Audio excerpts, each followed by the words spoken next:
एक शख्स अंधेरी रात में फजर की नमाज पढ़ने के लिए घर से निकला।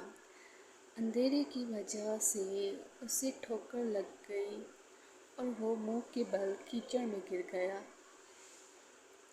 कीचड़ से उठकर वो घर वापस आया और लिबास तब्दील करके दोबारा मस्जिद की तरफ चल दिया। अभी चंद कदम ही चला था कि दोबारा उसे ठोकर लगी और वो दोबारा कीचड़ में गिर गया। कीचड़ से उठकर वो फिर दोबारा अपने घर गया, लिबास बदला और मस्जिद जाने के लिए दोबारा घर से निकला।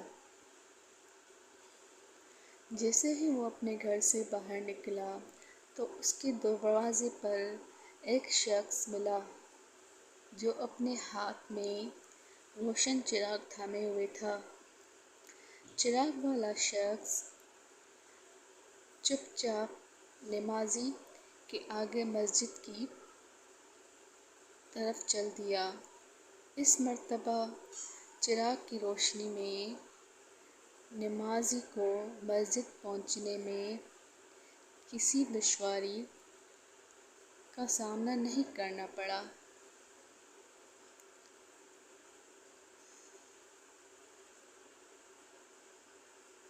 वो खैरियत से मस्जिद पहुंच गया।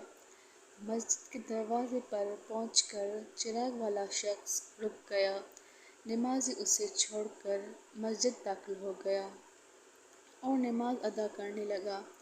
नमाज से फारिग होकर वो मस्जिद के बाहर आया तो वो चिराग वाला शख्स उसका इंतज़ार कर रहा था ताकि उस नमाजी को चिराग की रोशनी में घर छोड़कर आए। जब नमाजी घर पहुंच गया तो नमाजी ने अजनबी शख्स से पूछा, आप कौन हैं? अजनबी बोला, सच बताऊं तो मैं इब्लीस हूँ। नमाज़ी तो हैरत की इंतहा नहीं रही। उस अजनबी की बात सुनकर सोचने लगा, इब्लीस शैतान कैसे मुझे मस्जिद तक छोड़ सकता है?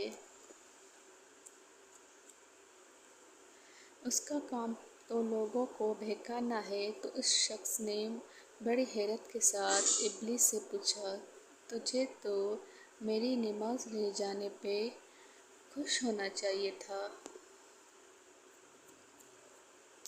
मगर तुम तो चिराग की रोशनी में मुझे मस्जिद तक छोड़ने आए।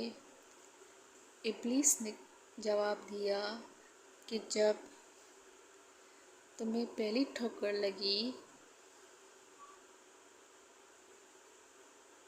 और तुम लिबास तब्दील करके मस्जिद की तरफ पलटे तो अल्लाह ताला ने तेरे सारे गुनाह माफ़ फरमा दिए। जब तुम्हें दूसरी ठोकर लगी तो अल्लाह ताला ने तुम्हारे पूरे ख़ानदान को बख्श दिया, जिस पर मुझे फ़क्र हुई कि अगर अब तुम्हें ठोकर लगी तो अल्लाह ताला कहीं तुम्हारे इस अमल की बदौलत तुम्हारे सारे गाँव की मग़फ़िरत न फरमा दे।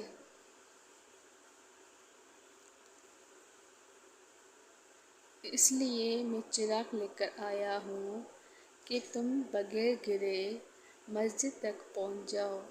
उस शख्स ने जैसे ही ये बात सुनी